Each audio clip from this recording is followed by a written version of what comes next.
Welcome to a quiet journey back in time. Tonight we invite you to sit with us alone in a medieval church after dark. Feel the cool stone beneath your feet, watch candle flames flicker, and listen closely to the whispers of history carried on the night air. Let this calm, poetic story guide you gently into stillness as the church holds its breath and the past softly unfolds around you. You push the heavy door open with your shoulder, the old iron hinges letting out a reluctant groan that echoes into the stone-bellied silence beyond. The cold meets you like a breath from the tomb, soft, steady, and ancient. It winds around your ankles and draws up through your clothes, thin as mist, patient as prayer. You pause just past the threshold, your fingers still resting on the wood, and let your eyes adjust to the shadowed world ahead. The church is vast in the dark, vaster than it ever seems in daylight.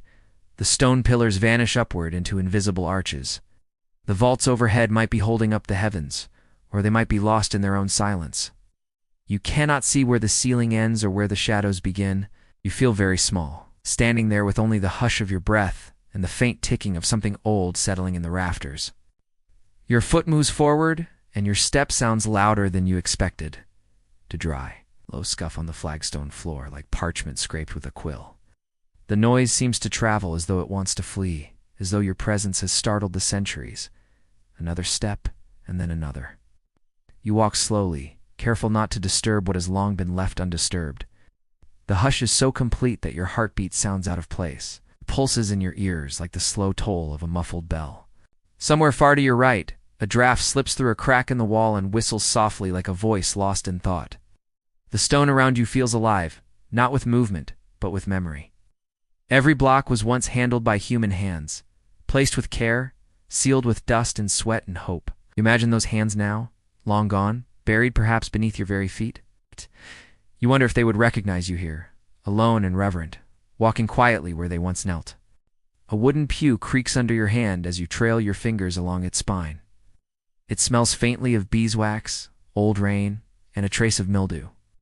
The smoothness of the wood has been earned by centuries of sitting, kneeling, standing again and again, generation after generation, polishing the grain with skin and fabric and time.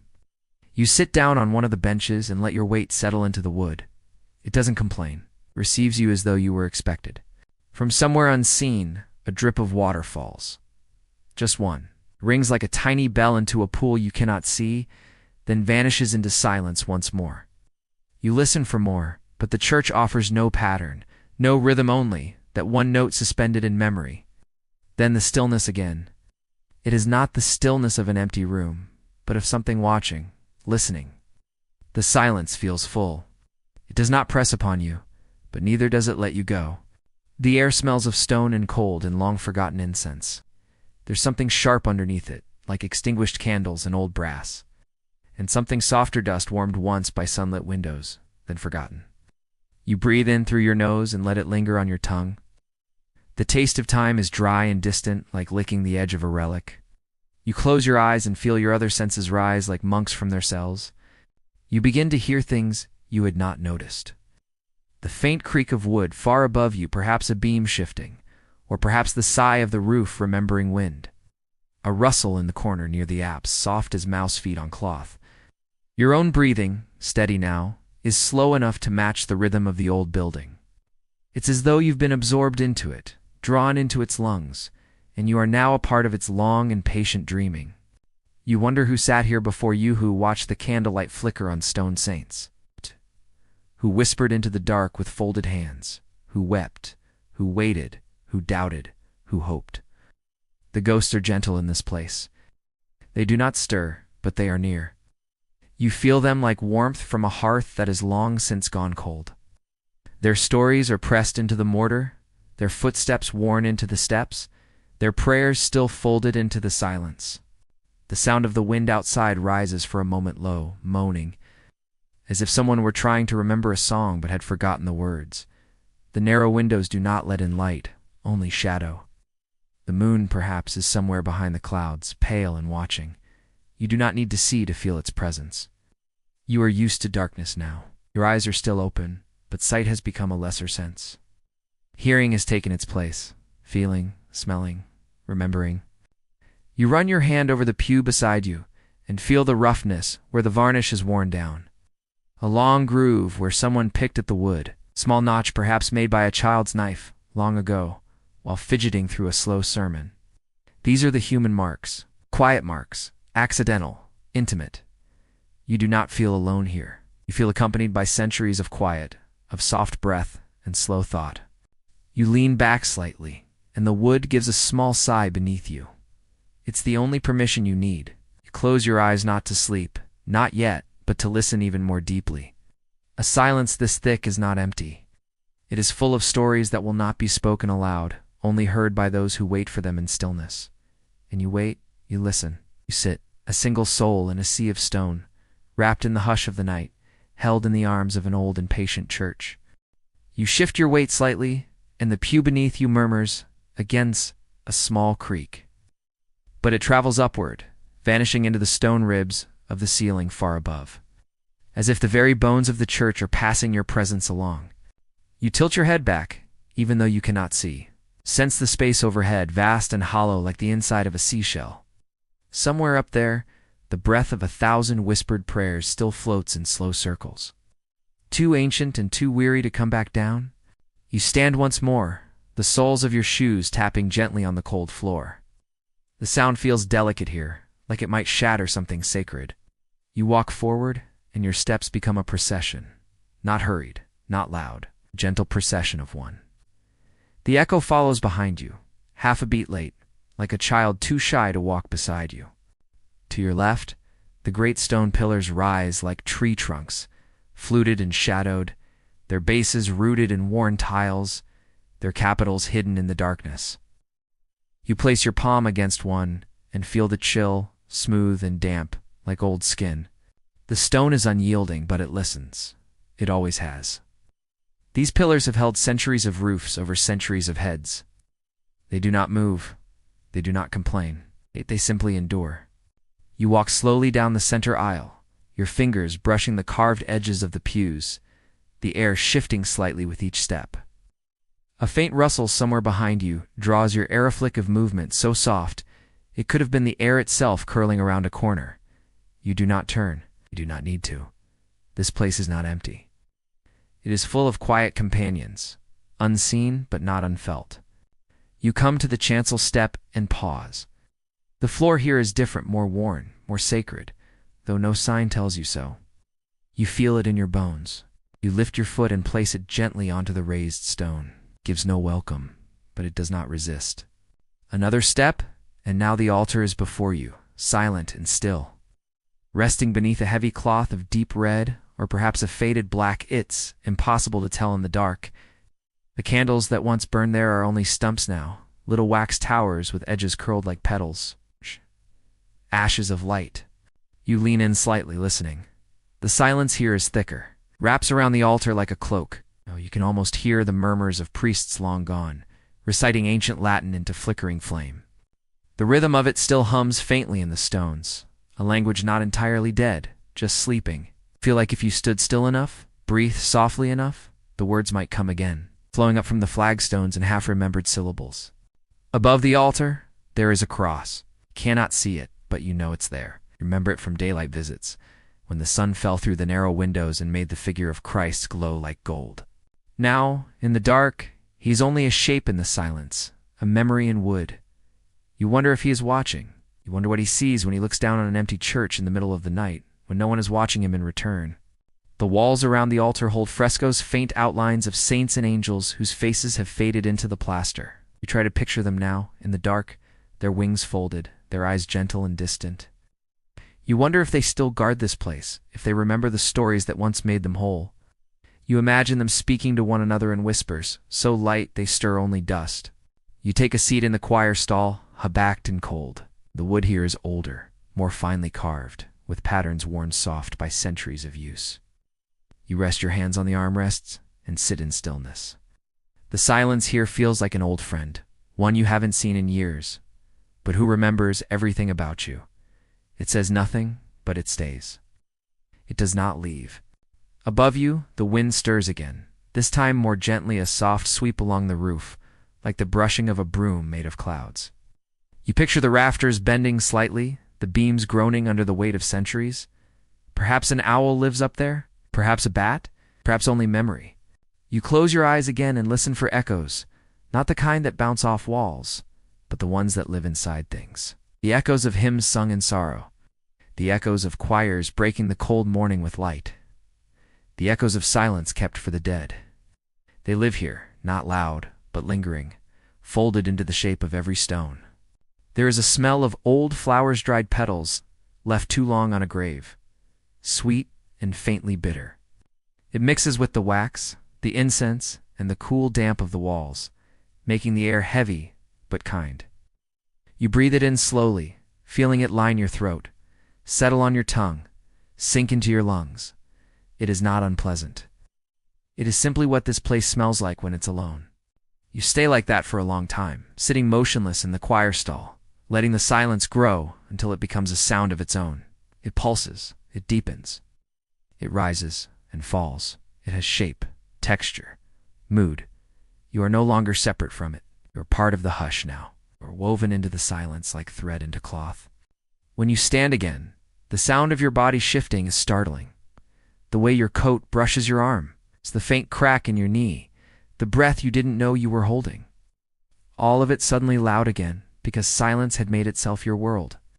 But it doesn't retreat, it stays, simply waits, ready to receive whatever sound comes next. And so you take one more step into the darkness. Your ears open, your thoughts slow, your spirit quiet. Somewhere a bell may ring, somewhere a bird may stir, but here, inside these walls, beneath these ancient vaults, you walk not alone, but beside every echo that ever was and the one still waiting to be born. You move again, slowly now, not because you're afraid, but because the silence has taught you reverence.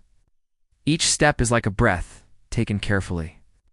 You make your way to the side of the nave, where an old iron candelabrum stands crooked, its base slightly uneven on the worn flagstones.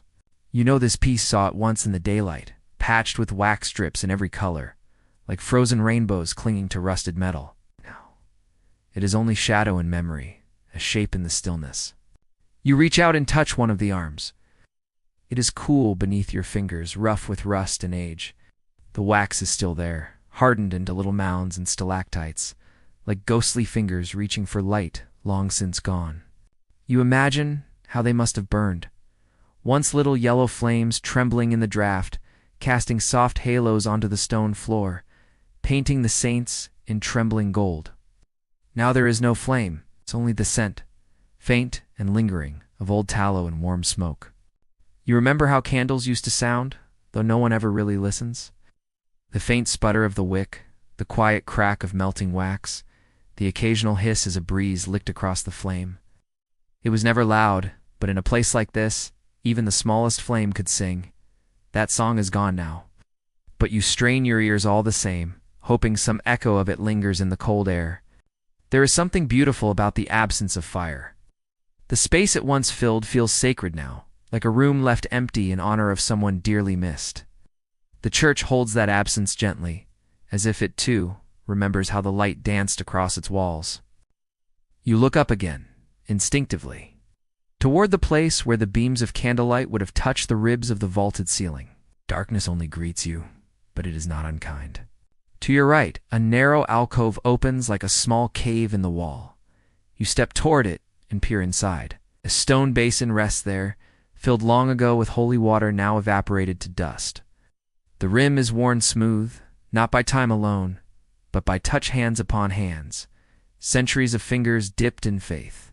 You place your own hand along the edge, not to take water, but to share in that long chain of touch. The stone is cool and still, and yet it hums quietly, as if remembering the weight of so many fingertips. You sit on the low bench beneath a faded statue, perhaps of a saint or a sorrowing virgin. Her features have softened with time, smoothed by damp and decay. Yet even now in the dark, you feel her gaze not stern, not sorrowful, simply present. A quiet companion in the night, her silence matches yours. A soft breeze enters through a high slit of a window and trails across the chapel like a passing thought. You feel it on your cheeks, light and uncertain, and it smells of moss and night air, with just a hint of wood smoke. Somewhere outside, someone is still awake. A hearth is still glowing. Tick, But here the night has fully arrived, and it brings with it a stillness deeper than sleep. You breathe in deeply, and the air tastes like limestone, an old prayer. You can almost hear the soft rustle of vestments, the murmur of a monk's footfall, the whisper of a page turned carefully in a leather-bound book. But no one is here. It's only you, and the memory of sound. You stay seated for a while, letting your thoughts settle like dust in the corners. There is no rush. The world outside will not call you back until it's ready, and the church will not send you away. You are safe here in the hush. The cold has begun to numb your fingertips, but you do not mind. It is the kind of cold that clarifies, that sharpens the senses and softens the heart. And then just barely you hear it. A whisper, not a word, not a voice, only the faintest sound, like breath moving across ancient stone. It comes from nowhere, yet seems to come from everywhere at once. You do not turn toward it. You do not need to. It is not a sound to chase, only to receive. It is the whisper of forgotten candles, the sigh of light that once was, now folded into darkness. In your mind, the church is aglow again. Candlelight flickers in the high windows. The saints shimmer faintly with halos of gold. The wooden pews gleam with the wax of hands. The altar cloth flutters ever so slightly as someone passes by, barefoot, singing something too soft to hear. The bells have long since stopped ringing, but their echo lingers, hanging in the rafters like breath that refuses to vanish. You open your eyes again, and the church is dark. But the warmth remains not in the air, but in your chest. You carry it now. A tiny flicker of memory, a candle relit not by flame, but by presence. You rise from the bench and begin to walk again, slowly, as before. Your footsteps echo, just a little louder now, as if the stones have accepted you more fully into their song. You do not feel watched. You do not feel judged. You feel witnessed, as though the walls themselves have seen you, noted your stillness, and tucked it gently into their folds. You pass again beneath the great candelabrum, its shadowed arms outstretched like branches, and nod your head slightly in thanks for what you do not know, only that it feels right. And in that quiet gesture, something deep in the church sighs. It's not with breath, but with silence, the kind of silence that comes after a hymn, when the last note fades, and the world waits to see if something divine might follow. You do not wait for an answer. It's simply keep walking deeper into the stillness, where the sound of old candles still lives, and the darkness hums with memory. You drift toward the choir stalls once more, drawn not by reason, but by the feeling that something there is still waiting. The stalls stand like old sentinels, their backs tall and carved, their seats worn smooth by the weight of generations. Each one has its own character, its own creak, its own scent, its own shadow. You walk between them, your fingers brushing the armrests, your footsteps sinking into the hush like pebbles into a pond. You choose one, not for any particular reason, only because it feels right. You settle into the seats slowly, letting the wood receive your weight, letting the quiet settle once more around you like a cloak. The bench beneath you groans softly, a sleepy, splintery sound that makes no complaint. The choir stall accepts you. It remembers others. You lean your head back, eyes open to the dark rafters high above. There, you imagine the faintest trace of dust drifting down, disturbed not by motion, but by time itself shifting ever so slightly. It is quiet in this part of the church. Even the wind does not speak here. You are surrounded by stillness that has become thick, almost warm like a blanket woven from the silence of monks and the breath of slow centuries. Behind you, the organ sleeps. Its pipes rise in tidy rows like a field of silver stalks, hushed and waiting. You cannot see the keyboard, but you know it's their yellowed keys tucked under dust, silent and patient. No hands rest upon it now, no choir stands ready, but you imagine them anyway, rising from the floor in robes of deep wool, carrying old voices in their chests like worn lanterns. You imagine the sound before it begins, the tension in the stillness, the breath taken in, the held pause, then a hum, then harmony, then the swelling of voices, lifting and blending, climbing the stone walls and nestling into the vaults overhead. You imagine them singing the Hours Matins lauds, Vespers all, the liturgy stitched like thread through the cloth of each day. It is not a performance. It is simply the sound of people being faithful, even when no one is listening. The air holds their ghost song now. No melody remains, only the shape of one. A hollow in the silence, like a footprint in snow. You listen for it, and the longer you listen, the more you can almost hear it. Not with your ears, but with the part of your soul that remembers beauty, even when it's gone. Your hand rests on the carved wood beside you. The armrest is shaped into some forgotten beast, a lion, perhaps, or a dragon, or a dog with the tail of a serpent. The carving is crude, softened by centuries of hands, but it still smiles in its way, curling into the wood like a creature at rest. You trace its form with your fingers and wonder who carved it, and whether they ever imagined someone would be sitting here, so many hundreds of years later, keeping company with their creation. There are faces carved beneath the seats, two little misericords, tucked beneath the folding benches, where monks once perched during long hours of prayer. You lift your seat just slightly and glimpse one, a grinning imp, or a man pulling his beard, or a bird with a human face. Strange creatures to hide in a holy place. But maybe holiness, too, needs mischief sometimes. Maybe even saints need to smile. You lower the seat again gently, and the wood claps faintly against itself, like a soft hand clap in a great cathedral. The echo is brief, polite. The silence returns. There's a scent here that's different. Less of stone, more of wood. Dry, warm, and faintly sweet, like old hymnals or dried herbs tucked into cracks by unseen hands. You inhale deeply and let it root in your chest. It is the smell of old songs, things not forgotten, only quiet. You sit still for a long while, feel yourself sinking into the wood, not just with your body, but with your breath, your memory, your sense of time. You are no longer entirely sure what hour it is, nor how long you've been here. You've stepped out of the clocks of the world and into something deeper, something shaped by rhythm, not minutes, by stillness, not progress. And in that stillness, a sound begins.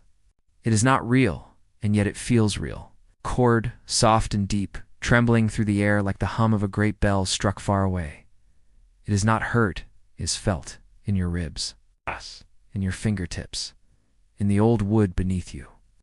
Then, as if summoned by memory, a voice joins it, just one, human, fragile, singing something you don't understand.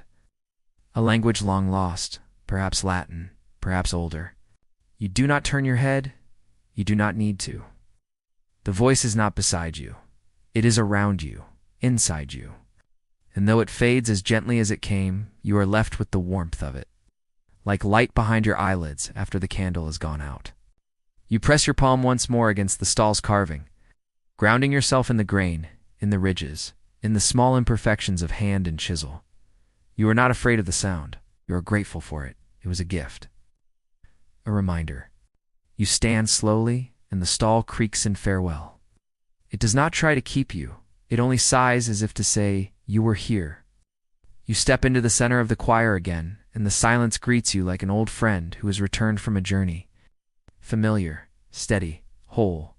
You glance once at the sleeping organ, at the shadowed choir benches, and bow your head not in worship, but in respect. Then you turn and walk back toward the center of the nave, your footsteps once again singing their small, slow song. The church receives you once more exactly where you left it, unchanged and waiting. The night is not over, silence is not done. And there are still many more sounds waiting to be remembered. You pause at the edge of the nave, one hand resting on a pillar chilled by centuries. Your breath drifts faintly in the cold air, a soft cloud that disappears before it finds the ceiling. You wait, not for anything in particular, but because something has changed.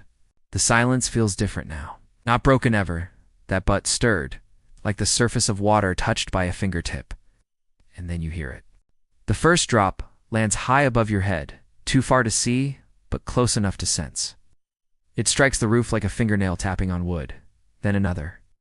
The sound is slow at first, scattered and uncertain, like someone testing the keys of a long-abandoned harpsichord. You tilt your head and listen, rain. It falls onto the church with a softness that feels reverent, as though even the sky understands this place. It does not rush. It does not pound. It begins with quiet insistence, tap, tap, tap.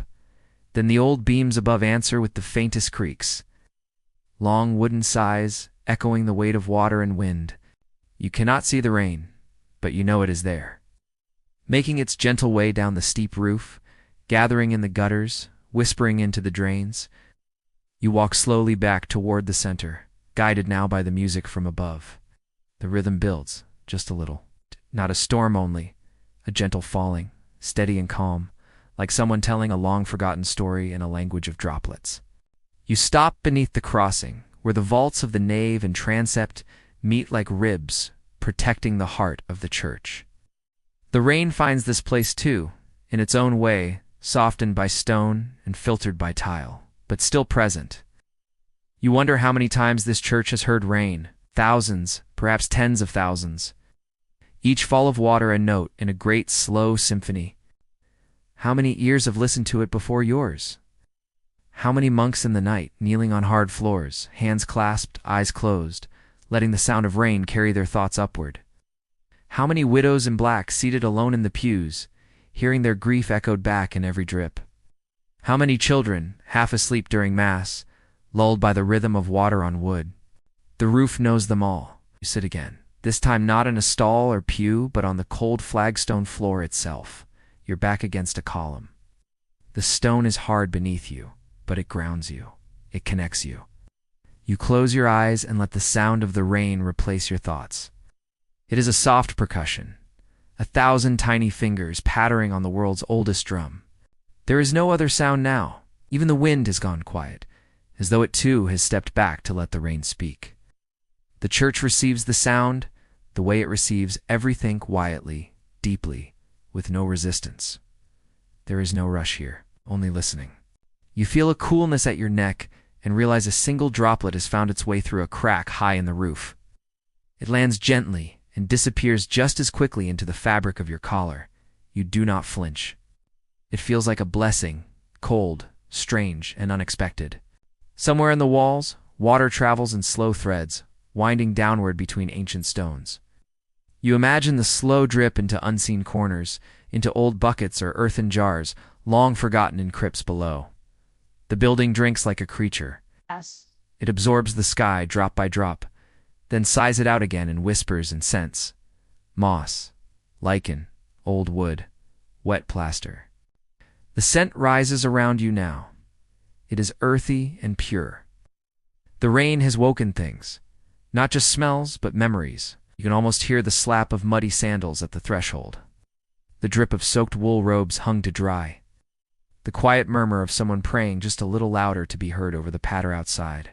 Rain has always brought people inward, into themselves, into buildings, into thoughts.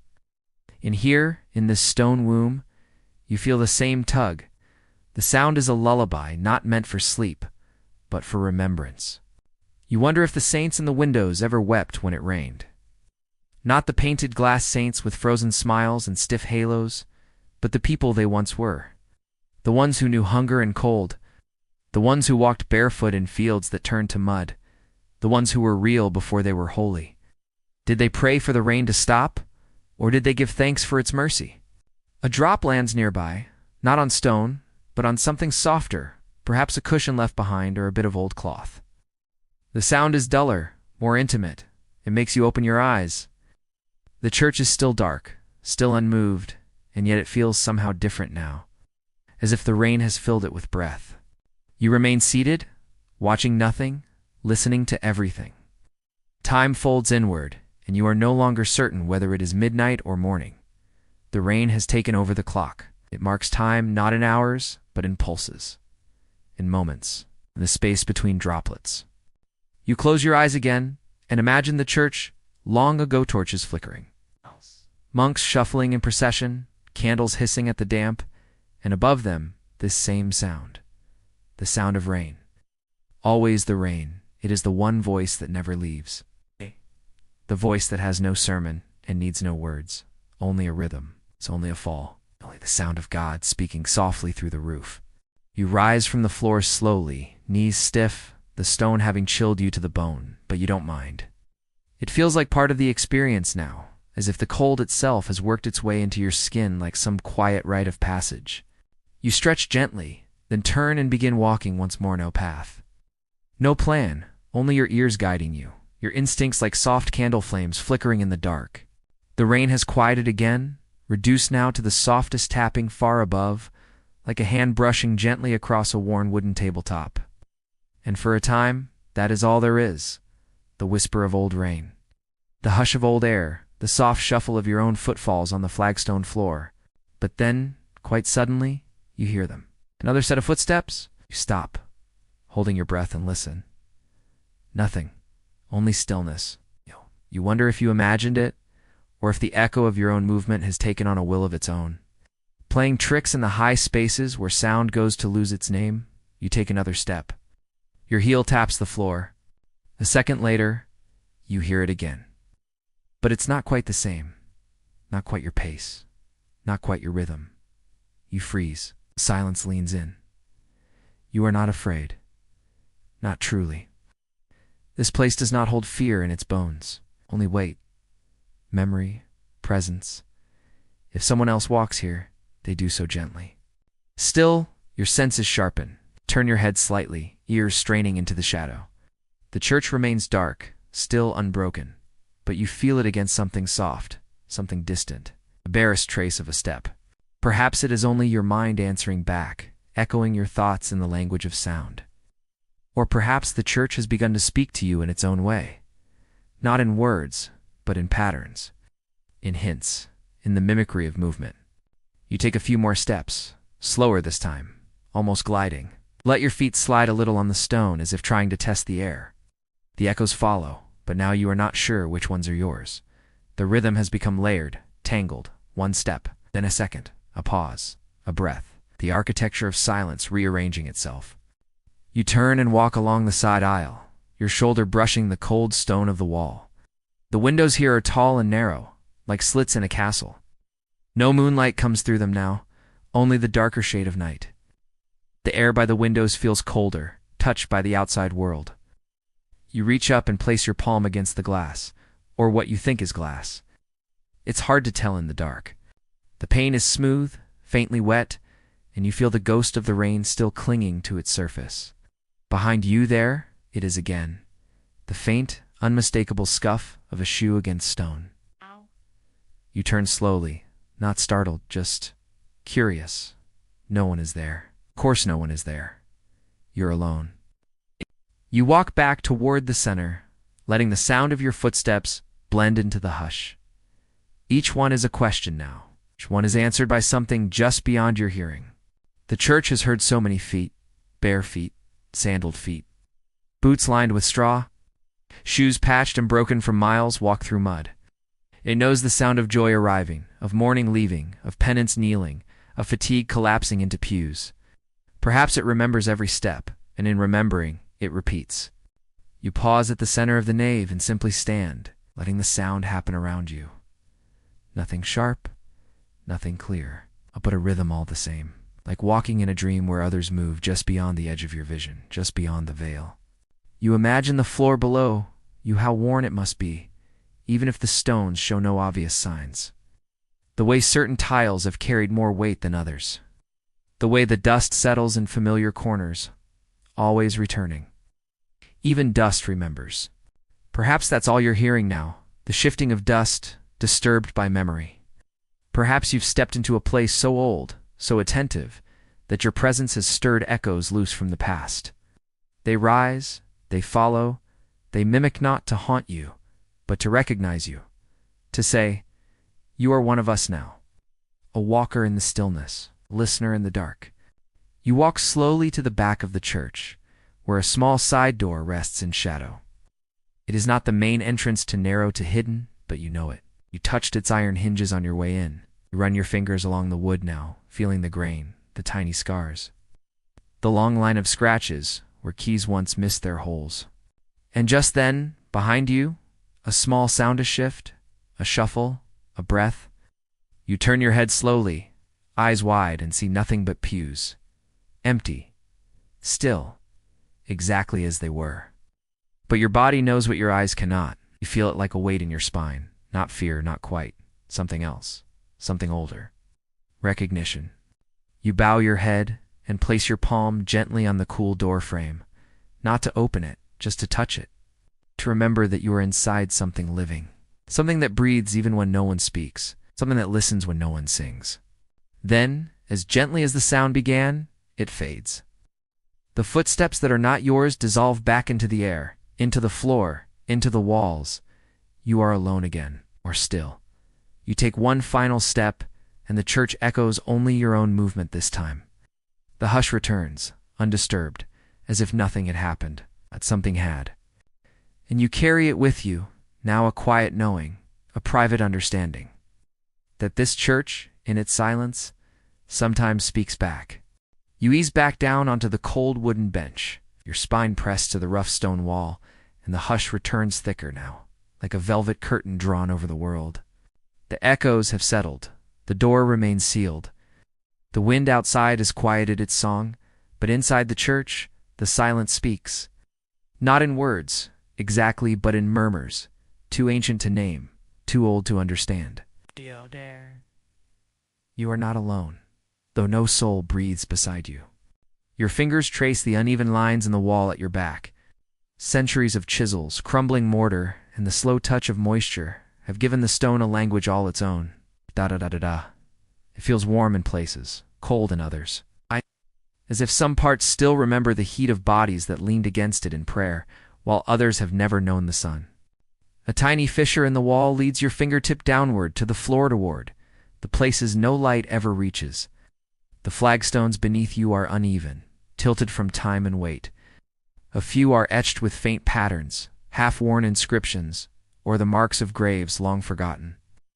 This church, like many, is built upon the buried.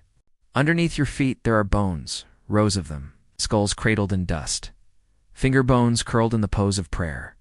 Some marked by names, some never known at all. You try not to think of it, but the silence insists. Somewhere beneath your bench, something shifts not in a way that should alarm you, but in the manner of settling earth. A hush pressed further into hush. Your ears begin to imagine things. A breath beneath the breathless, a creak beneath the stillness.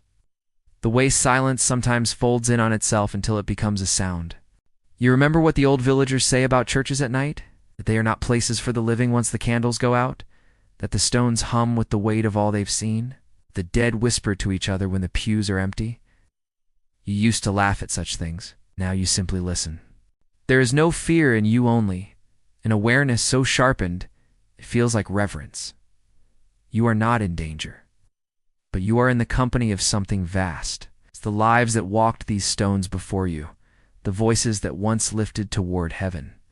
The tears that soaked into the wood, they are still here, in layers so delicate, they move only when the world is still. A breeze brushes past your ankles, gentle as a breath from below. You look down, half expecting to see some animal that slipped inside, but there's nothing. Only the scent of earth, old and damp, carried upward through cracks, too thin for light. Somewhere, something is opened.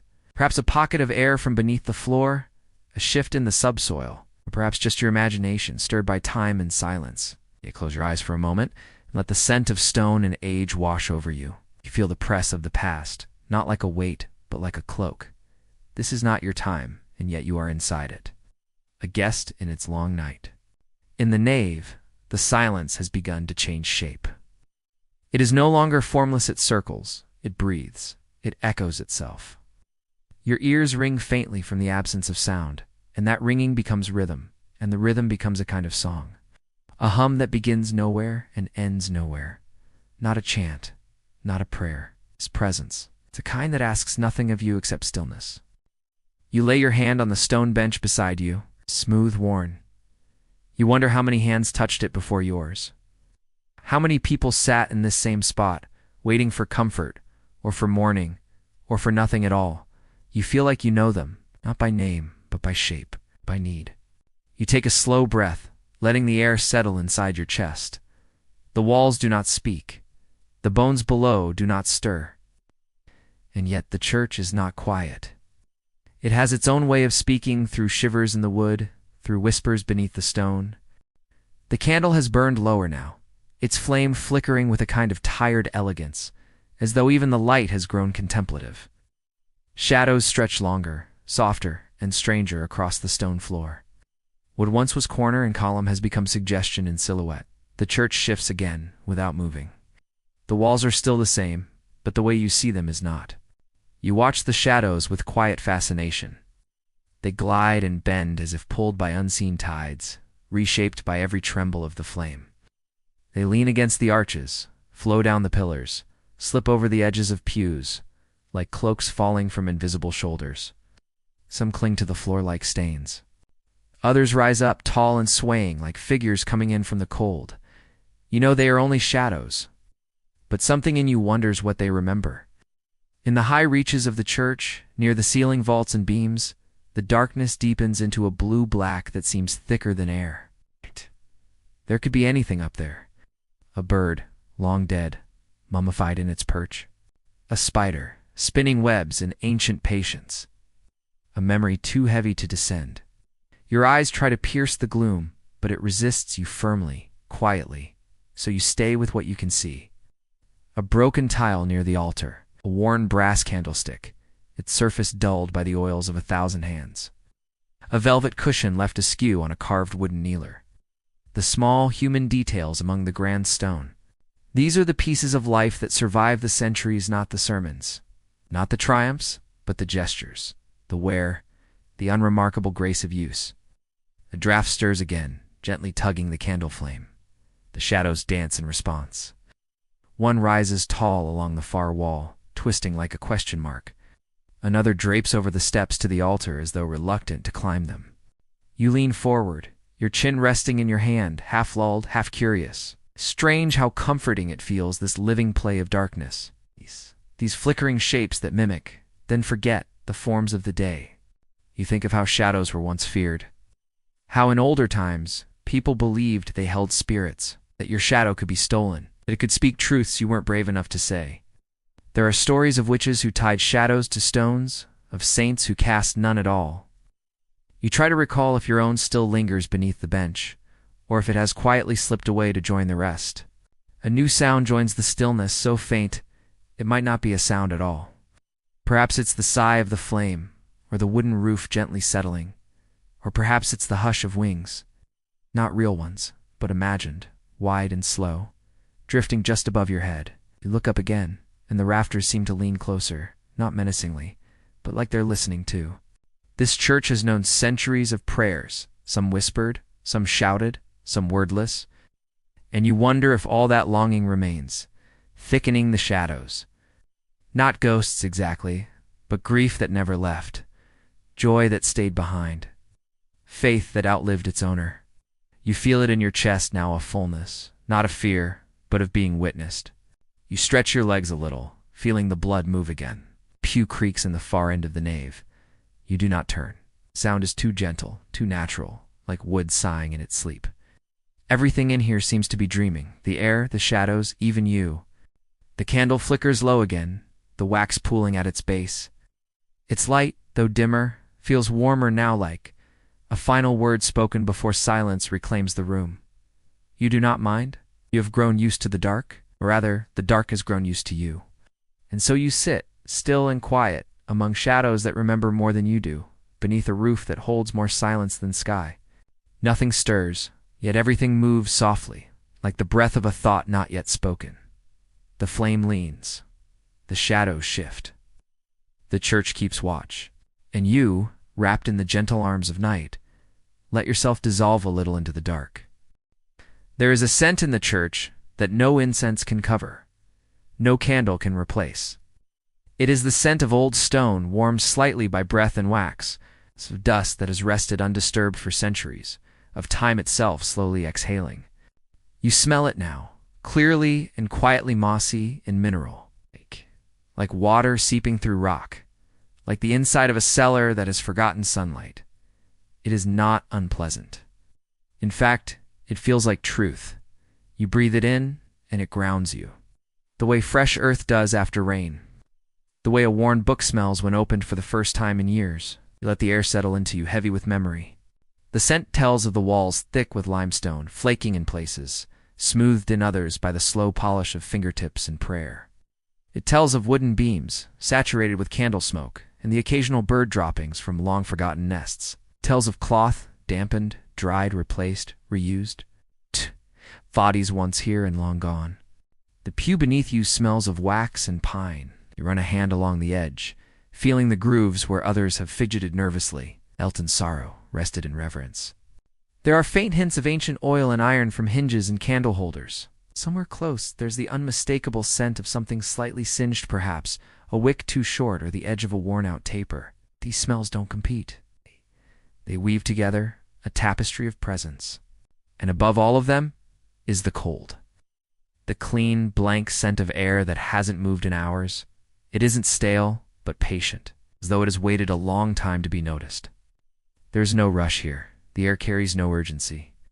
It does not want to be opened like a window. It wants only to be breathed slowly, to be shared. You remember suddenly how different churches smell when they are full. When warm bodies crowd the pews and incense rolls thick as mist. That scent is ceremonial, theatrical, blooming, and rich. But this scent of a church alone is something else. Right? It is quiet honesty. The smell of what remains when no one is looking. Somewhere deep in the wall, a drop of moisture escapes from stone and falls inaudible, but present. You imagine the path it took to get here? Pushed upward through soil, through layers of rock, through cracks in the foundation, till it reached air and offered itself to the floor? You wonder how long that journey took? A day? A decade? Does the church notice? Does it keep count? You shift slightly, and the movement releases the scent of old fabric from your sleeve. A mix of wool, dust, and something faintly herbal perhaps, from brushing against a lavender bush earlier, or a rosemary in someone's garden. It mingles with the smell of the church, and for a moment you feel like part of it, as though your scent has been absorbed into its memory. The wax near the altar has begun to pool and harden. You catch its scent, thick and honeyed, sweet but not sugary, softened by time. Somewhere in the walls, tiny insects have made their homes behind stone and timber. And you wonder if they notice the scent of beeswax, if it comforts them too. You lean forward and press your palm gently to the stone floor. It is cool, smooth in some places, pitted in others. You lift your hand and smell your skin. The church clings to it, stone and wax, dust and chill. The smell of humility, of stillness, of the 1,000 people who knelt and whispered and rose again, leaving behind the echo of their breath. There is a stone effigy near the side aisle worn smooth, where children once traced its face. You walk to it and breathe close, and the scent changes again. Here, the air is older. It smells faintly metallic, as if the sword at the effigy's side once had purpose, the smell of touchless honor, of forgotten vows, of lichen in the cracks where armor once gleamed. You sit beside the stone figure, cross-legged now like a child. The silence wraps around you, but the smells fill it. It is an invisible library. You could live a lifetime here, learning only through scent. There is something strangely human about it all. The church, though made of unfeeling stone, smells like life, like old leather and wet wood, like dust warmed by breath. It's like sweat hidden beneath robes. It smells of survival, of grief, but also grace, of long vigils and quiet nights, of lives that pass through, not shouting, but whispering. You return to your bench and sit again. The scent follows. It wraps itself around your clothes, settles in your hair. You are becoming part of this place marked not with ash, but with air. Perhaps tomorrow, when the first light filters through the stained glass, it will seem as though the night passed alone. You'll better. The church will remember, not your voice or your thoughts, but your sense, subtle and fading, will remain for a while. Clinging to the pew, hovering by the altar, rising faintly from the stone, and the church will breathe it in, gently and without hurry, just as you breathed it in first. You breathe it in before you even open your eyes, thick and familiar, a scent that clings to your robes and curls in the folds of your sleeves. Melted wax like honey left too long near a fire, sweet and faintly sour. Rain, too, has crept in dripping from the hems of your cloak, soaked into the floor stones near the entrance. Turning dust to dark patches of clay and moss, the whole church smells of waiting, of hours past in stillness, of flame, water, stone, and prayer. You sit now, close to one of the little altars tucked beneath a crumbling arch. The wax tapers there have burned low, pooling soft and golden into the little iron dish meant to catch drips. Their flames flutter each time the wind threads through the broken window above. Thin and cold as a blade, but not enough to snuff them out. The light they cast glows against the damp walls, catching on beads of moisture that slide slowly down the stone like tears. You watch them form, swell, fall, over and over. No hurry, no sound but the occasional sigh of wind. The church breathes with you, the wax burns with you. The rain falls with you. All things slow, all things soft. You trace the edge of the altar with your fingers, rough with old scratches. Places where generations before you carved a mark across, a name, a silent plea. Some of the indentations are smooth now, worn away by touch and time, while others still carry sharp corners, angry little notches left by blades pressed in haste. A drop of rain finds its way to your wrist. You don't flinch. It's cold, yes, but it startles you less than the silence. You realize you haven't heard a voice not your own, not anyone else's, for what must be ours. You might have forgotten how you sound. You hum softly, just to remember. The note rises, tentative, and disappears into the high wooden beams like smoke curling upward. It feels like tossing a pebble into a bottomless well-won note. One sound, swallowed whole. The smell of wax grows stronger as another candle dies, gives a final flicker, its light collapsing inward, and then nothing but smoke rises thin, curling, gray. You lean forward and inhale. There's something ancient in that smell. It's not just wax, but all the hands that once shaped it. All the prayers it has lit. All the nights it has brightened. You think of monks crouched over scripture, noses close to parchment, the wax light trembling with each draft that slipped under the door. You think of mothers lighting candles for lost sons, of farmers pausing on their knees, their hands still smelling of hay and soil. The church remembers them all. The rain thickens, and you can hear it now. Dripping through a gap in the ceiling, one slow, consistent rhythm, like the beat of a drum softened by wool. You count the drops without meaning to. 1, 2, 3. Then a gust of wind interrupts the rhythm, slapping wet air into the sanctuary before vanishing again. You pull your cloak tighter, not because of the chill, but because something about the space feels too large just now, too open, too filled with absence. You move your foot slightly, and your boot scrapes across a bit of grit. Pebbles, maybe, or something older, broken fragments of bone or tile. You can't be sure. Everything in this church has a past you'll never know. Every creak, every crack, every scent is older than your name. Still, you stay. You don't want to leave. Not yet. Outside, the wind howls louder, more insistent, but in here, the sound is softened by the stone, the thick walls working like a mother's hush. You lean against the pillar, your eyes drifting half shut, lulled by the warm, sweet scent of melted wax and the earthy breath of rain. Time thins. Your thoughts blur. You wonder if someone sat here 100 years ago and felt the same quiet pressing against their chest, same longing without a name. You press your palm flat to the cold stone, as if it might answer you, as if the church, old and worn and weary, might speak. But it only smells of wax, of rain, of memory. The floor beneath you is uneven, grooved, and warped by centuries of footsteps. And tonight it feels more alive than the air. You swear you can hear it, breathing soft creaks, long sighs, the low groan of wood swelling with damp. These old boards remember things, you think. They've carried barefoot monks in silence, armored knights with clinking spurs, and children with muddy heels running where they shouldn't. Each step taken across them left a mark. Not always seen, but always heard. You shift your weight slightly, and the sound it makes is long and low, like a secret being shared. You glance around, half expecting someone to shush you, but of course, no one does. There's no one here. Only the floor and the dark. And the thin yellow light of a candle you brought with you, one stub of beeswax that sputters bravely against the night. You walk a little carefully, reverently, as if you are stepping across someone's sleeping body. The boards don't all respond the same. Some complain, some welcome you. One near the center sounds like laughter, a short, surprised bark of a creak that startles you into smiling. Another groans like a door being shut, and you pause, unsure whether you've disturbed a memory or awakened something dreaming. The floor is made from old trees felled in forests that may no longer exist, sawed and hammered into place by hands long turned to dust. You imagine the men who laid these planks, sweating in the echoing shell of this church, swinging axes and wiping their brows. Not knowing how long their work would last.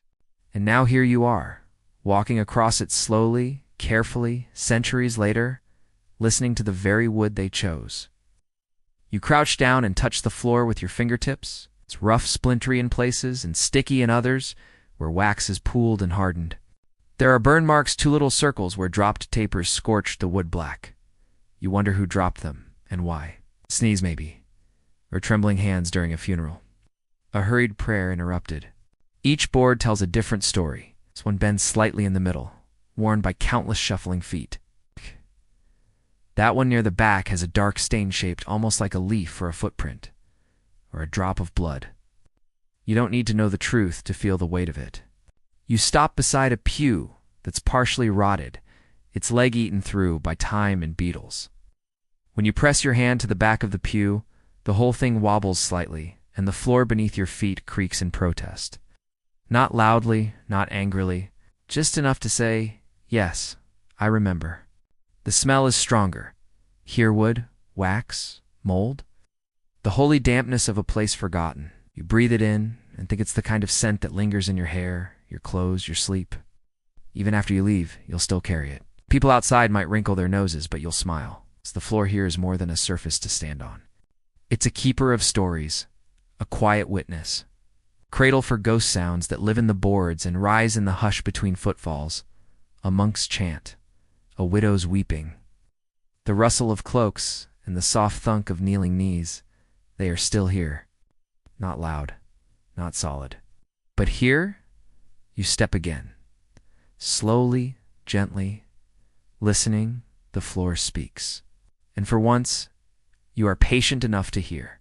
You don't notice them at first, not as voices, not as music, but as a sensation, a shift. Something delicate brushing the edge of your hearing, like wind over a glass bottle or the hum of breath in an empty jar. It's not singing, not exactly. More like the memory of it. A half-remembered hymn stitched into the stone and wood, echoing in the silence like a thread of incense that refuses to disappear. You pause, heart barely beating, ears wide open. The candle flame flickers, though there's no wind. Oh. The shadows on the wall sway a little, long and cloaked, like they are listening to. You tilt your head. There it is again. Not melody, not harmony, but presence. The kind that raises the fine hairs on your arms and makes you forget the cold in your fingers. Kind of sound that isn't sound at all, but shape. Wait, feeling. And then you realize this church once had a choir. Not just any choir, but one that sang in Latin, in the high, pale voices of boys and the steady undercurrent of men. Voices that filled this space with notes rising like dust motes and shafts of morning light, day after day, feast after feast. 1,000 tongues learning to sing the same mysteries in the same stone box. They sang until the walls themselves learned the tunes, until the shadows could hum along. And though the choir is long gone, bones buried, books forgotten, their voices haven't entirely left. You walk slowly to the choir stalls, that carved wooden place where generations once stood shoulder to shoulder in itchy wool, trying to remember their parts. The stalls are worn, the ends smoothed by hands and elbows. Each seat has its own creaks, its own scars. One has a tiny cross etched into it, shallow and trembling, as though carved by a boy who wasn't supposed to be carving anything at all. You sit there now, quietly like a trespasser in someone else's dream. It's warmer here, or maybe just more alive. The air feels layered like breath over breath, century over century. You feel the press of presence. You imagine the flick of a choir master's sleeve, the shifting of feet, the rustle of parchment, a cough suppressed, a whisper of nerves before a solo. You don't hear these things, but you know them. It's the same way you know thunder's coming before it hits. And then very faintly, a sound. Not from outside, not from below, but from the very heart of the silence. A note hanging on nothing, suspended in time like dew caught on a spiderweb. You don't know if it's real. You don't care. You close your eyes and let it wash over you. It is not a beautiful note, not clear, not strong. But it is enough. You imagine the choir boys again, those with chapped lips and cold fingers, trying to hold their books open as they sing in the winter chill. You see the choirmaster tapping a stick gently on a stone pillar, keeping time. You hear them all breathing in, as one. And then the music begins, not out loud, not fully but deep in your memory, where imagination and longing meet. You hum along, or think you do, your voice soft as a sigh, joining the long-faded voices of the past. You do not know the words, but that doesn't matter. The church knows them. Shadows do. So you sit there singing without sound, listening without ears, part of something ancient and soft and half-forgotten. And for a little while, the darkness becomes a choir. In the silence, a song. You find it near the entrance, where so many journeys once began. The baptismal font tround, solid, worn by the centuries, is quietly under a crumbling arch, as though it has been waiting all this time for someone to notice it again. Its basin is shallow now, its marble chipped in places where hands once rested, babies once cried, and holy water once rippled. You run your fingers gently along the rim. It is colder than the air, colder even than the stone floor. But it holds a kind of memory that goes beyond temperature, beyond form. It has seen countless beginnings, those tiny, fragile moments when new life was blessed and named, when hope was whispered into water, and parents held their breath under candlelight. You wonder how many tears have fallen into it, not just from the infants, but from mothers, fathers, godparents with trembling hands and quiet prayers. The water is gone now, of course. It's gone for centuries, perhaps, but in your mind it's still there. You imagine it still and clear, holding the flickering reflection of candlelight above and the faint shadow of a face below. The kind of water that remembers things, that doesn't dry easily, that keeps echoes in its depths. You lean in closer. No bird song, no voices, just the hum of stone and the breath of age. And still, somehow, a kind of wetness in the air, a memory of sacred damp. You imagine the hand of a priest, old and shaking, dipping his fingers in, lifting droplets that caught the light like tiny stars. You imagine the murmured words, ego te baptizo, the water falling in perfect silence onto a brow no longer remembered. This was once the most tender corner of the church, the place where beginnings were cradled, not endings, where life entered in quiet ritual, wrapped in wool and hope. It has seen less blood, perhaps, than the altar, fewer tears than the pews. But it has seen the tremble of first steps, the warmth of being held, the gravity of a name spoken for the first time aloud. Now, moss climbs up its base in thin, green fingers. Lichen clings to the cracks. Spider has made a home in the hollow beneath, spinning silk like a slow-moving chant. You sit beside it, quietly, respectfully, as though waiting for your turn. Though yours came long ago, and in a place far from this one, you think of how something so simple a carved bowl of stone could hold so much, could still feel like it's waiting to be used, could still make you believe in beginnings, even in the heart of night. You close your eyes and picture the water, picture it trembling with each candle flicker. You imagine dipping your own fingers into it, slowly, reverently, and feeling the cold shock of history ripple through your veins. You lift your hand to your forehead, your chest, your shoulders, though no one taught you the gestures properly. And even though the font is dry and no voice speaks, you feel something like a blessing settle over you, not from above, not from any god, but from the quiet stone itself, the air, the age, the stillness. You rise slowly, careful not to disturb the dust. And as you walk back into the nave, it seems to follow you a feeling like wetness on your skin, like memory on your breath. A beginning that never quite ended. A name that still echoes, even if no one speaks it anymore. You find the chapel by accident, which seems fitting. It's tucked behind a crumbling pillar, and half concealed by shadows so thick they seem stitched into the stone. You wouldn't have seen it if not for the way your candles glow caught the curve of an arch just slightly out of place, draws you in like a whisper from behind a veil. This is no grand sanctuary. It is small, almost cramped and shaped like a sigh. The air here is different, still, but heavy. Heavier than in the nave, as if time has thickened in this corner and settled into layers. You step slowly, careful not to disturb what has long since been forgotten. The floor is uneven, the tiles cracked like dry earth. One shifts beneath your foot with a hollow sound, and you pause, half expecting it to speak. The chapel once belonged to someone. A noble family, perhaps. A patron long faded into dust. There's a stone tomb pushed against the far wall, low and wide, with an effigy resting on top. The figure carved there has no nose, no fingers, no clear name left. Just the vague impression of a knight, or a merchant, or a father, hands folded in stone prayer, eyes long since worn away. Beside the tomb is what's left of an altar, small, low, and humble, and on it, the wax. This is what catches your breath. The smell is faint, but unmistakable. Melted beeswax, sweet, resinous, and warm, even in the chill. You move closer, and there they are. Stubs of ancient candles melted down to nubs, fixed like ghosts into iron holders. The wax has run in crooked trails down the altar's side, hardened into lumps and drips like frozen rain. Some of it has yellowed with age, curled and flaked, like old parchment or skin. Other pieces still hold their shape, soft curls and petals pale as bone. You kneel without thinking, not in prayer, but in awe, because somehow the smell remains. It shouldn't. Centuries have passed. The candles have not been lit in your lifetime, nor in anyone's. And yet the scent lingers like a memory that refuses to fade. Oh, breathe it in deeply, slowly, as though it could enter your bloodstream and anchor you to this quiet hour. It smells of warmth, of flickering rooms, of hands reaching out with trembling flame. It smells like the past still burns somewhere faintly beneath the dust.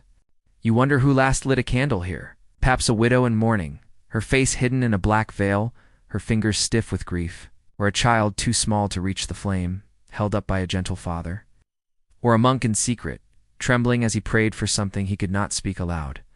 You reach out to touch one of the wax drips, crumbles beneath your finger, delicate as moth wings. And yet it feels alive, as though in breaking it remembers. Your skin comes away with the faintest trace of its scent, and you bring it to your nose again, needing more. The walls of the chapel are covered in old frescoes, their colors long since faded to muted earth tones. You can make out a saint with hollow eyes, a tree with twisting limbs, the edge of a halo worn to dust. Parts of the wall are bare now, the paint chipped away in patches, but the silence fills in the blanks. You don't need to see clearly to understand that this place once pulsed with light, color, and breath. Now it hums softly like something asleep. There are carvings here, too, names etched in Latin, half erased, crosses scratched in haste. A tiny, careful heart, with initials inside someone's secret, still hiding all these years later.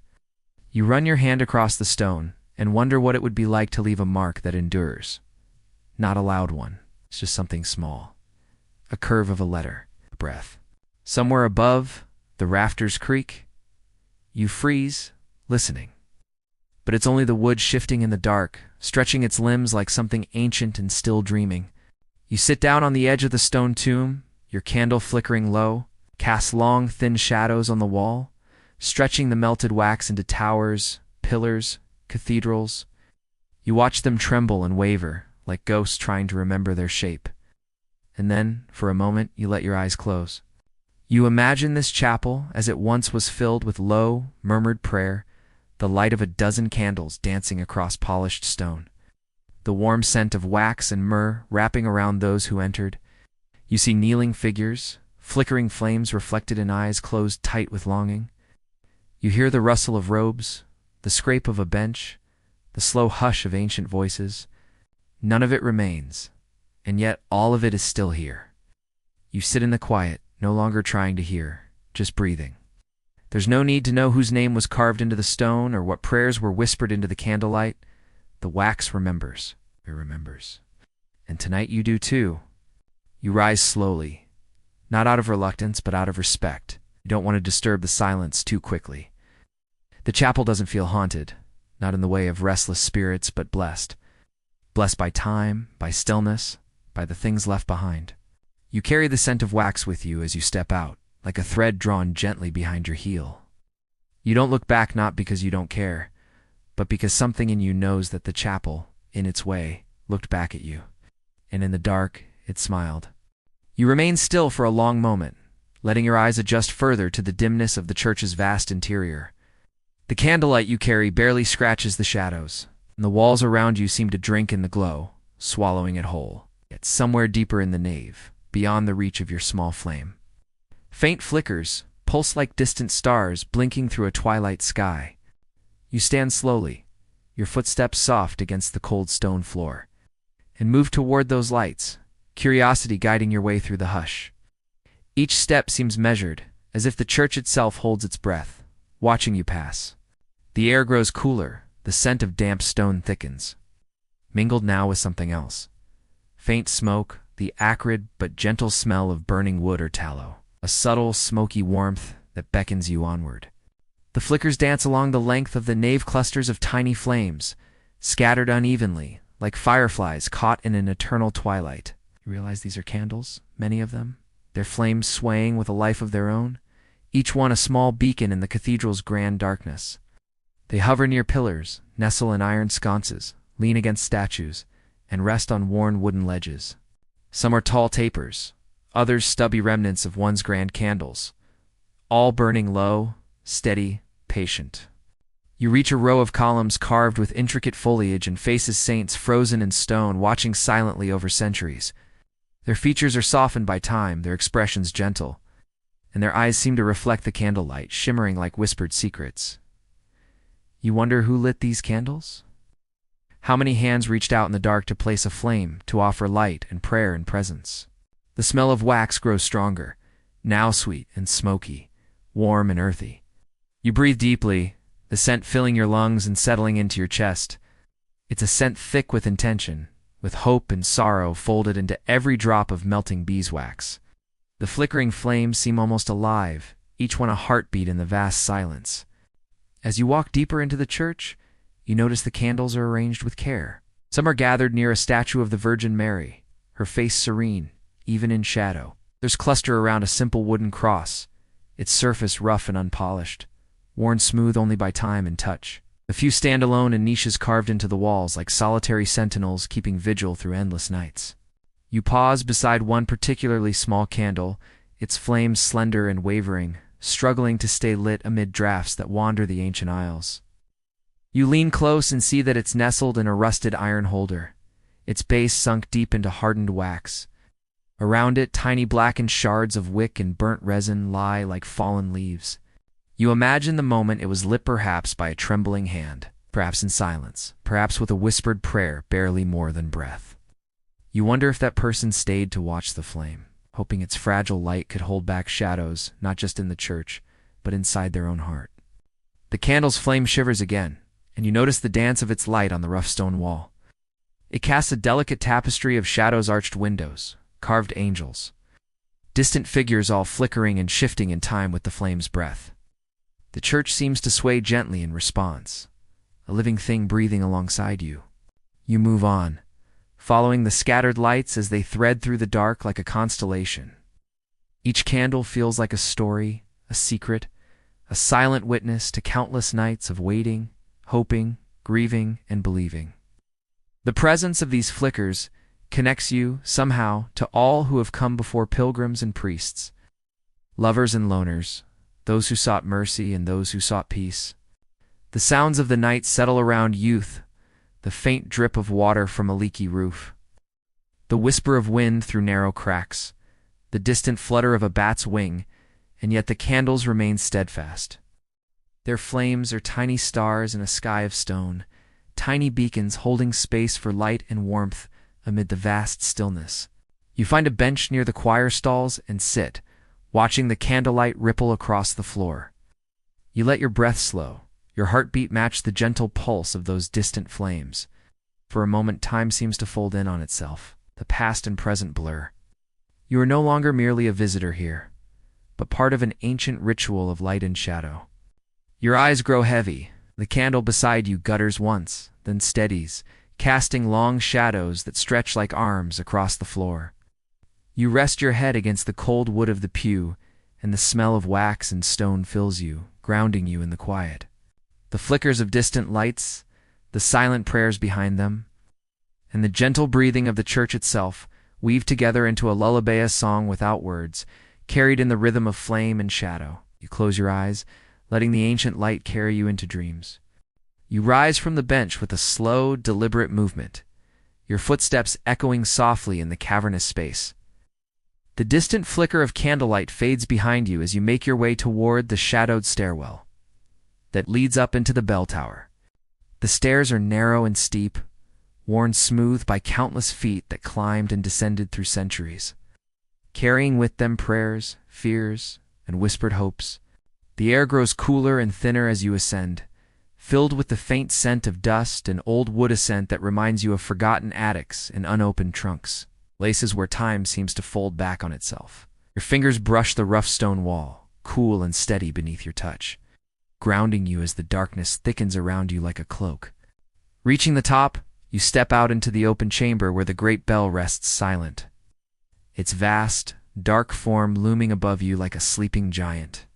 The space is vast and empty, hollowed by stone arches and wooden beams, open to the sky beyond the fractured roof. The night air slips in here, carrying the scent of rain-damp earth and the distant rustle of trees. The church is quiet beneath you, but here, in this high place, the silence feels different, thinner, almost expectant. You imagine the bell's voice, once so powerful, rolling across the village below. How many times has it rung through the cold dawn, warning of danger, calling to prayer, marking time's passage with its deep, sonorous toll? A breeze stirs suddenly, teasing your cloak and stirring the dust motes into lazy spirals that catch the faint moonlight. The bell hangs still, its clapper resting against the inside like a heart waiting to beat. You reach out, your hand trembling slightly, and touch the cold metal. The surface is smooth in places, rough in others, pitted by weather and age. You imagine the hands that once swung it strong, steady, filled with purpose. The ones who rang it in times of joy and sorrow, in times of plague and peace. The bell that could wake the dead or lull the living to sleep. For a moment, you close your eyes and listen harder. The silence seems to pulse, as if the bell is breathing beneath your fingers. A faint vibration runs through the air, the ghost of sound lingering where the bell once sang.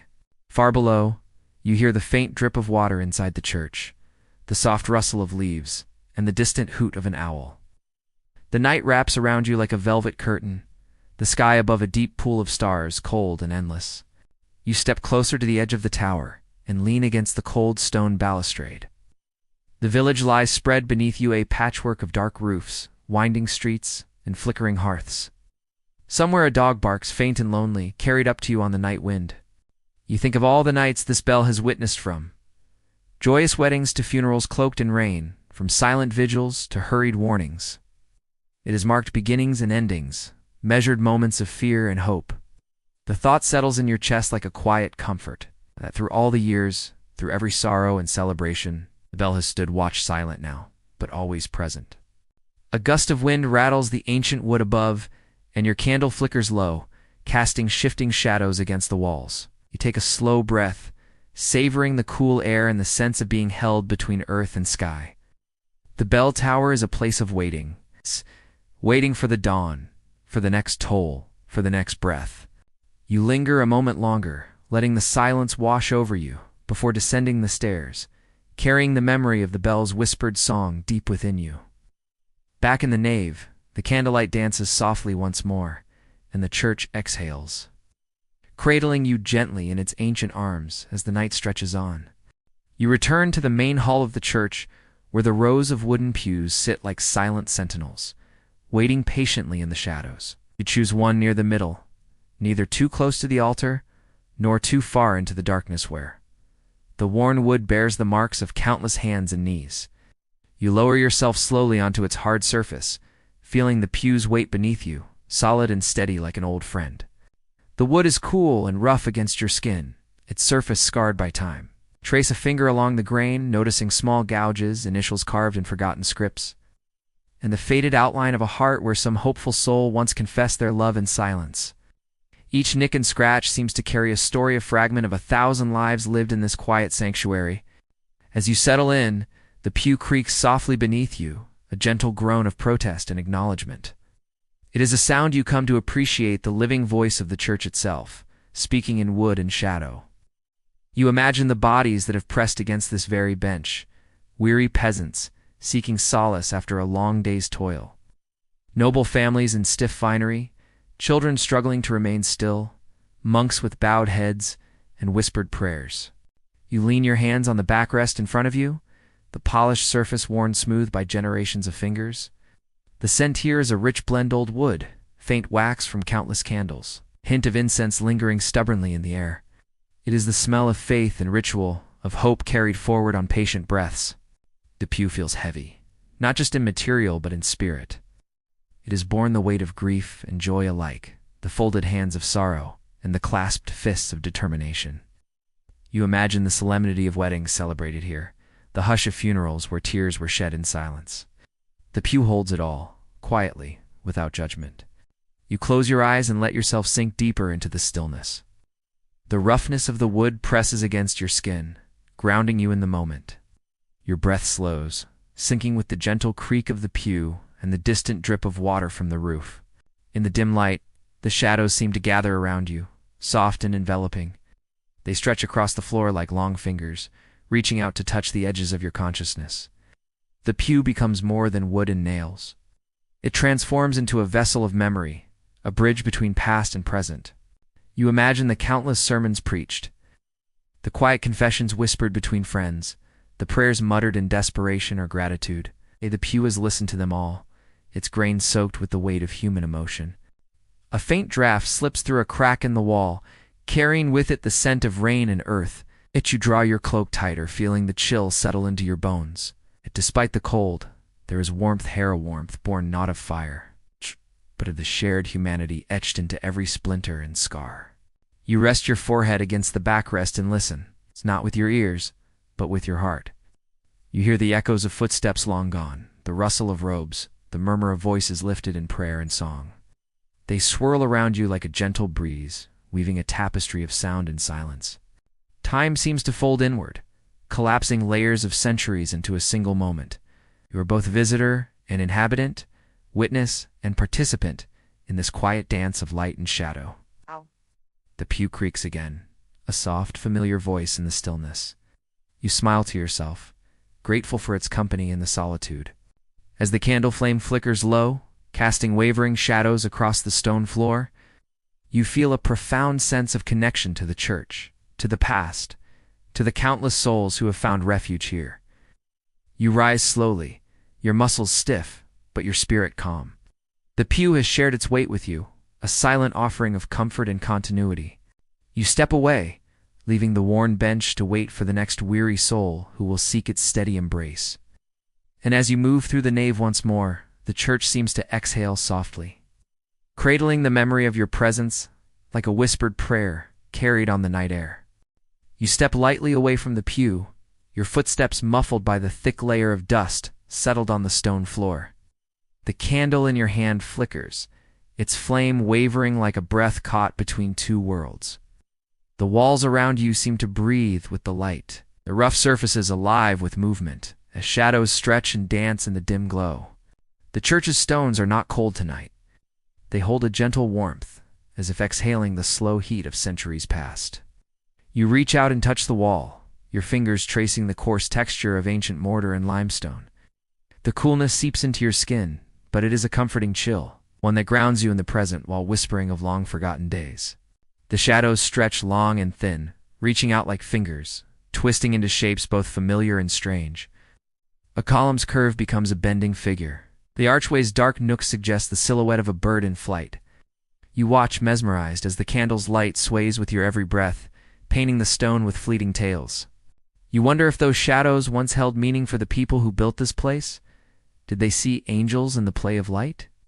Did they imagine saints stepping from the darkness?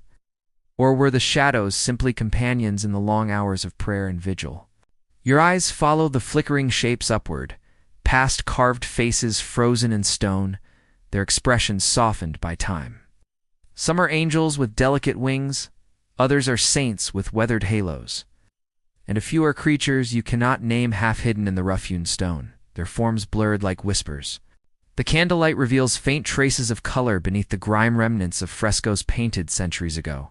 You'll make out the curve of a robe here, the tilt of a chin there, the soft halo of light that once crowned a saint's head. Right. The images are faded and cracked, but alive in the glow, they seem to breathe again. You imagine the artists who stood here long ago, brushes in hand, working by flickering candlelight themselves. Their hands must have been steady, their hearts full of devotion. You wonder if they too watch the shadows dance, finding inspiration in the interplay of light and dark. As you move slowly along the wall, the flickering light casts your own shadow before you, merging with the ancient shapes. You become part of the story, a silent figure in the tapestry of stone and flame. A sudden draft stirs, and the candle flickers wildly, casting the shadows into sharp relief. For a moment, you see a shape that startles you, a face, perhaps, or a pair of eyes watching from the corner. You blink, and it's gone, replaced by the slow, steady dance of darkness and light. You smile to yourself, knowing the church holds more secrets than you could ever uncover, and that the shadows are storytellers in their own right, telling tales without words, speaking in shapes and whispers. You pause beneath a small stained glass window, where the colored glass filters the candlelight into muted hues of red and blue. The shadows here are richer, deeper, draped in gentle colors like a quiet song. You lean your forehead against the cool stone and breathe deeply, letting the dance of shadows and light wash over you. The church is alive in this moment, not with sound or movement, but with presence. The flickering shadows are its breath, its heartbeat, its song. And you, standing in the quiet glow, are part of that ancient melody, carried softly on the wings of light and shadow. You climb the narrow wooden stairs that creak beneath your careful steps, leading you up to the organ loft nestled high above the nave. The air changes immediately, a little cooler, a little thinner, with the faint scent of aged wood and dust settling into the dark corners. The loft is a small refuge, a secret perch overlooking the vast, shadowed expanse of the church below. You step gingerly onto the worn floorboards, their grain rough beneath your boots, and pause to catch your breath. The organ itself stands silent and majestic, its tall pipes reaching upward like frozen voices, waiting patiently to be awakened. Ow. The wood of the console gleams faintly in the candlelight, polished smooth by countless hands, yet layered thick with dust and time. You reach out and let your fingers brush the keys, cold, ivory, and silent. There is a heaviness here, a weight of absence that feels almost like a breath held too long. You imagine the organist long gone, sitting here hours before dawn, fingers poised to coax music from this sleeping giant. You picture the deep rumble of the pipes filling the stone walls, notes rising and falling like waves, stirring the silence into life. The loft feels suspended in time, caught between the echoes of music past and the stillness of night. The shadows gather thickly in the corners, curling like smoke, while the candle flame flickers low, casting long, wavering shapes across the wooden beams and stone walls. You lean against the railing and look down into the nave below, where the flickering candlelight pools like scattered stars. The church is hushed, wrapped in darkness and memory. The scent of beeswax and damp stone drifts upward, mingling with the faint temps of old wood and faded velvet. You breathe in deeply, letting the quiet fill your lungs and settle into your bones. Here, so high and removed, the world feels distant, softened, as if you are floating on the edge of a dream. You close your eyes for a moment, imagining the swell of music, the chorus of voices lifted in song, the pulse of prayer beating strong beneath the soaring arches. A sudden gust slips through a crack in the rafters, stirring your hair and sending a shiver down your spine. The candle flickers wildly, casting dancing shadows that stretch and leap like restless spirits. You watch them with a strange mixture of awe and comfort, as if the shadows themselves carry the weight of the prayers once sung here. Your fingers rest lightly on the keys again, and though you make no sound, you feel the faintest tremor, like the whisper of a forgotten melody brushing against your skin. The silence is not empty. It is full of things unseen and unheard, waiting patiently to be remembered. You sit on the edge of the loft, legs dangling over the railing, and let your thoughts drift like the candle's smoke curling upward. You wonder how many times this space has held breathless stillness before a hymn. How many hands have danced over these keys? How many souls have been lifted and carried by music into the vast mystery of the night? The organ loft is a place of waiting, of quiet reverence, a threshold between the earthbound and the divine. Here, in the hush of night, you feel the church's heart beating slow and sure, its breath steady and deep. You stay there a while longer, wrapped in shadow and song, until the candle guttering low finally dies. Darkness folds around you like a soft cloak. And as you step down the stairs into the nave once more, you carry the silent music of the loft with you an echo, a memory. A whispered prayer that lingers long after the final note has faded away. You linger in the nave as the night deepens, the candle in your hand now reduced to a fragile flicker struggling against the thickening shadows. Outside, the sky remains a deep velvet studded with cold, distant stars, but here within the ancient stone walls, time seems to slow, suspended in the fragile space between darkness and dawn. You move slowly toward the western entrance, where the great wooden doors stand, closed and silent. The cold stone underfoot absorbs the warmth from your steps, and a faint draft curls around your cloak, carrying with it the scent of dew and earth from the sleeping world outside. As you approach, you notice the last traces of light along the horizon, a pale glow, faint as a sigh, barely touching the edge of night. It is the promise of morning, soft and hesitant, like a whispered hope that the darkness will soon yield. You pause, your breath slow and steady, watching as the first pale fingers of dawn begin to stretch across the sky, washing it in subtle hues of lavender and rose. The church seems to hold its breath with you, its stones cool and quiet, waiting for the day to come. You find a small stone bench near the door and sit, your candle's flame flickering weakly as the first pale light grows stronger. The air is still, heavy with the scent of old wood and stone, mingled with the freshness of new beginnings. In this quiet hour, the church feels less like a building and more like a living thing, guardian of memories. A vessel of prayers, a keeper of secrets whispered in shadow. You let your eyes drift over the worn carvings on the door, the deep grooves and scratches that tell of hands that have gripped the wood in joy and sorrow, in hope and despair. You wonder who will open these doors when the sun rises, who will step inside to fill the empty pews with life once more. The candle guttering low, you lift it to your face, watching the delicate dance of its flame. It is a fragile thing, this light, but it holds a fierce determination to survive, to cast back the shadows just a little longer. You think of all the nights you have spent here, of the quiet breaths taken in the dark, of the soft creaks and whispers that have filled this space with unseen life. The voices long silenced, the footsteps long stilled, all woven into the fabric of the church's being. As the sky brightens, the shadows on the walls retreat slowly, folding themselves into corners and cracks. The air warms just a fraction, carrying with it the faint songs of birds waking in the trees beyond the churchyard. You stand the candle now, but a stub in your fingers, and make your way to the center of the nave. Here, beneath the high vaulted ceiling, the morning light spills through the narrow windows, casting long pale beams that stretch like fingers across the cold stone floor. You close your eyes and breathe deeply, feeling the chill of night give way to the gentle warmth of dawn. The church awakens with you, its stones softening in the early light, its shadows melting into quiet peace. You feel a deep sense of belonging, a thread connecting you to all who have come before and all who will come after. In this place, time folds gently, and you are part of a long, unbroken chain of presence and memory. The candle in your hand finally dies, a small wisp of smoke curling upward and vanishing into the growing light. You open your eyes to the day, to the soft chorus of morning, and to the quiet promise that the church, with all its silence and shadow, will remain waiting patiently for the next night, the next prayer, the next breath held in the stillness. You step softly toward the door, leaving behind the darkness and carrying with you the calm.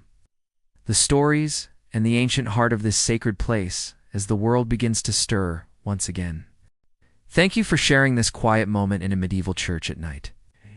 May the calm and stillness linger with you as you carry the echoes of ancient prayers and soft candlelight into your dreams. Rest well, and until next time, may peace be with you.